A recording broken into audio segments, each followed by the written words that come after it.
Good morning. Good morning, everybody. I'm back. It's me, yo. Today is Saturday, June 10th. It's been forever since my last infusion, forever since my last chemo pills. It's been cool. It's been great. Let's see, any lasting? My neuropathy is slowly dissipating.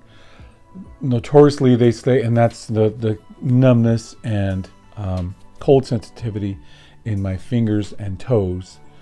That is slowly getting better, going away, or however you want to put it. Usually I was around, right after infusion, I was about a, 6, 7 out of 10. Lately I'm more like a 2, And as far as I've learned from the oncologist and everybody else I've talked to, that after you're done with your infusion or any treatments, it can take 6, 7, 8 weeks. Sometimes it even takes months for it to go away, if it's going to go away. Knock on wood, hopefully. The other thing is the cold sensitivity in my throat is gone. I had a pint of Ben and Jerry's the other day, some Cherry Garcia. Banging! Man, I was so happy to have that. I've had some Dr. Pepper Zero Sugars, which are delicious, by the way. I'm a huge Dr. Pepper junkie, but I'm obviously trying to cut out sugar as much as I can. Ice cream doesn't help, but it was a celebration thing. It was just cool. Been out with my road dog, Jojo. We've been to happy hour a few times. Had a couple here and there. That's been fun. Just celebrating like what normal life used to be like. Cool with how my life is now. I'm really cool with how everything is. I'm just cruising. It's been phenomenal. I'm really, really thankful. Thank you, Lord, for all that. Thank you. Met with to remind you, we met with the radiologist yesterday, Dr. Croy Fossum. Cool, super cool guy.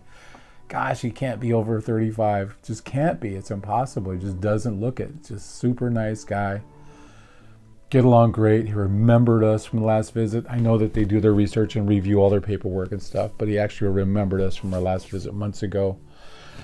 They had called earlier in the week. Yesterday's meeting was supposed to be a mapping meeting to get me to do a dry run with how they're going to position me and where they're going to shoot and, attack from and the angle and just all that stuff, and even markings on my body to where I'm going to be marked and placed on the machine every time.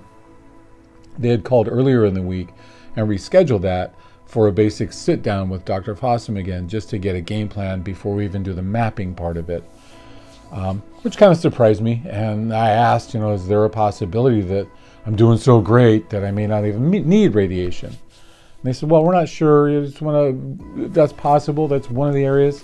But we just want to make sure we sit down. And it wasn't Dr. Fossum that was on the phone. It was one of the schedulers at his office. So I was like, cool. I don't want to press you too hard. I dig it. I know you're just calling it reschedule. Cool. So it went really well. He did come out and say, he asked how I'm doing and how everything's been going and where I am and how I'm feeling and any bouts of depression, any of that stuff. He was surprised that I gained some weight. But, freaking bagels, man. And I've cut them out a lot.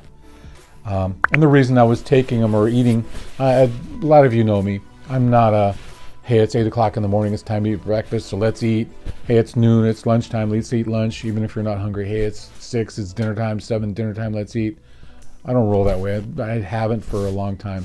And I dropped almost 50 pounds because of it. Started listening to what my body wanted as opposed to, hey, I'm living by the clock, it's time to eat. That's changed my life completely. So, by virtue of the pills that I was on, I wanted to make sure I had something in my stomach. Old wives' tale, call what you want. I just didn't want to risk getting an upset stomach or feeling nauseous because the pill didn't agree with my body. So I was eating more. So I put on 10 pounds. Whatever, I'll take it off. Been doing a lot more yoga, doing all my stretching, doing all my stuff. Working on my hamstrings like crazy. So in yoga, there's a forward fold where you basically stand, your feet are shoulder width apart and you basically fold over in half. And a lot of people can't do it. A lot of folks can't even touch your toes, which I can totally touch my toes. That's no big deal. but I want to get that fold down. I want to be able to fold down nicely. So I've been working on my hamstrings, getting those stretched out. Butt muscles, my butt's sore. So anyhow, he wanted to find out how I'm doing and how my progress is and what I'm up to. And we went over all that stuff. And he was really enthused by my progress. And so am I. And so is JoJo. Dr. Fossum, everybody's stoked with it. So anyhow, he did say that when they were reviewing my paperwork and as well as some other documentation that, from their field, they have come to the conclusion that when you only have one, rats, what was it? Oh, shoot. I'll put it in. I'll figure out what it is and put it on the screen as text. But lymph node, there you go. When you only have one lymph node that's been invaded or that shows signs of cancer, a lot of times they're thinking you don't have to do radiology. And he gave me that option. He says, but if it does come back for some reason, you're almost just done at that point. There's really nothing they can do at that point. And he says it's rare, but it can happen, and they're not comfortable enough with foregoing it and just kind of watching at this point. And Dr. Kozin, my oncologist, they had the discussion and they both were on board with let's just do the radiation and we'll go for it. And I agree. Because, one of the questions I asked him, usually you do radiation before you do surgery and before the chemo. We're kind of backwards at this point, which is whatever, it is what it is. But I asked him, I was like, well, my main question is that most of my rectum is gone.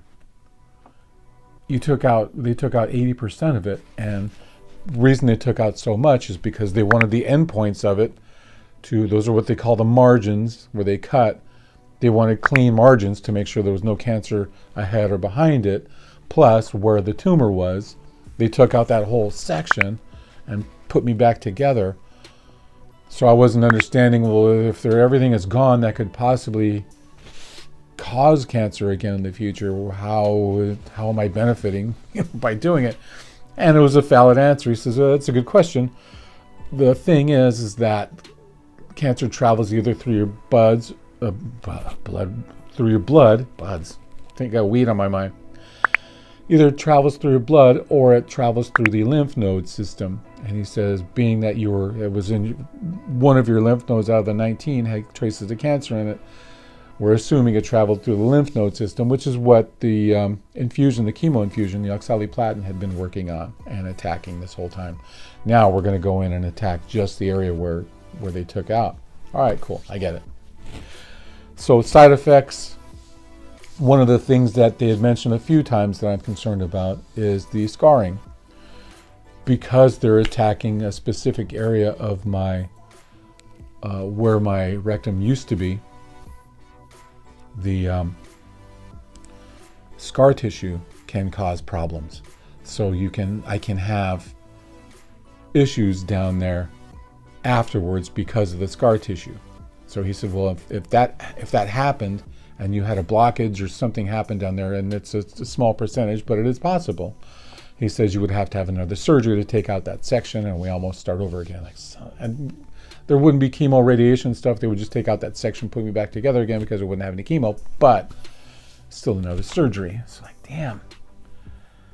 So the other thing is I can have loose bowels or loose stools. The D word there again, because they're so intense in that area, it's possible that I'll have more visits to the restroom than I have now, which in my new life, I'm cool with it. I've gotten used to it. It's no big deal. But then that's going to be more urgency, which is going to suck, but I'll deal with it, And again, it's only for 5 weeks and I can do that. It's just because of my work, and as much as I travel for work, that's a concern. So I won't be able to do much traveling during the time where I'm getting the radiation. And we don't know when it is yet. I'm going in next Wednesday for that mapping to kind of do a dry run. They say that about 10 days after that is when my first infusion or my first radiation would be. And I'll let you know. But it looks like it's a couple of weeks out before I even start the radiation. So he's thinking maybe the week of 26th I'll start, the 26th. Another side effect that I was concerned about is my system, my immune system, where I'm wearing a mask now because, and everywhere I go I'm wearing a mask as much as I can, because I'm compromised there. I can't afford to get sick, and I've gone over that before. So if I'm in an immunocompromised situation, because of the possibility that they may hit bone, and bone is where your blood cells are made, and my white blood count would be low. I'm wondering if I'm going to have to keep wearing a mask during this whole process. And again, it's another 5 weeks. It's no big deal. I'm sick of wearing the damn thing. Dude, I'm sick of wearing a mask. The one side effect that I'm most concerned about is and I've discussed it before, and it's an adult conversation, but because where my tumor was so close to what's called the anal verge, it's professional talk for your booty hole. There are chances that they will hit that sphincter muscle that keeps all your stuff inside until you release it. My concern is they'll hit that area, and then I've wasted the whole surgery. So when I first was talking about the initial surgery with Dr. Gandhi, he was saying that this is a sphincter saving surgery going in the way that they got in, meaning that they did everything they could to save my little balloon knot. And it would suck to go through all that I've gone through since,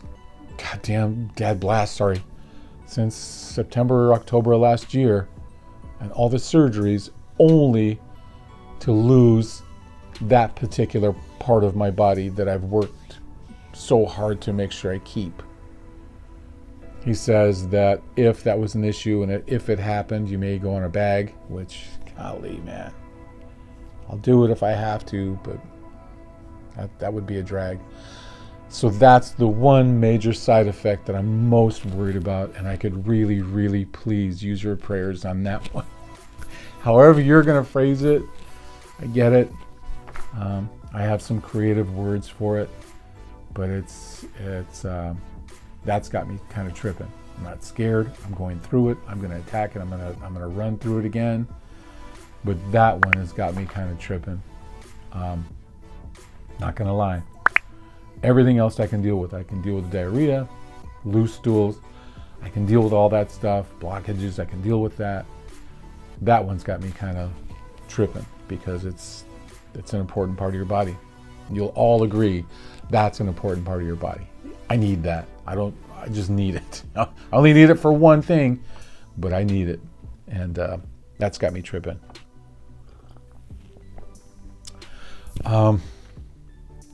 Nothing. I'm doing laundry at this point. Everything's in the dryer. Joelle got up early. We went out for a couple of beers last night, which was fun. I actually had a shot of Crown. Thank you. But church tomorrow. It's supposed to rain tomorrow, rain Monday. I go in again for that appointment next Wednesday, so I'll make another video next weekend, so you know how that mapping appointment went. And after then, I'll know kind of what my schedule is, so we'll go over that too. So that's about it. Today, it's been one of those mornings where I burned my bagel. So as I'm scraping off the burn sections, I'm talking to JoJo, I'm scraping it off in the trash can, and I dropped the bagel top in the trash can. So got half a bagel, and then I'm that dude that will eat bananas that are ripe. So I want to get rid of these. I want to eat these today and get them out of the house so I can get some more. JoJo won't touch them. Once there's any brown on a banana, she won't touch it. Like, dude, they're perfectly fine. They're still white on the inside. She gets grossed out by it. Totally get it. It's no big deal. Whatever. But I've been just throwing down tons of fruit lately, too. It's awesome. I'm like a freaking monkey. It's cool. It's very cool. Anyhow, as always, thank you guys so much for being there for me. I really appreciate it. It's been a hell of a ride. We're not quite done yet, but I'm still on my break for the next week and a half, 2 weeks, and it's been fun, man. I can't wait to get back to my new life. Can't wait for my new life without all this stuff. Granted, I'll be going through the, check-ins and checkups and blood work and all that stuff. I'll be doing that for next 5 years, but the major part of it, we're close, guys. And thank you so much for being there for me. Thank you for everything that you do, all your prayers. So appreciate it. Will, I miss you, brother. I'll talk with you soon. Onward, guys. Onward.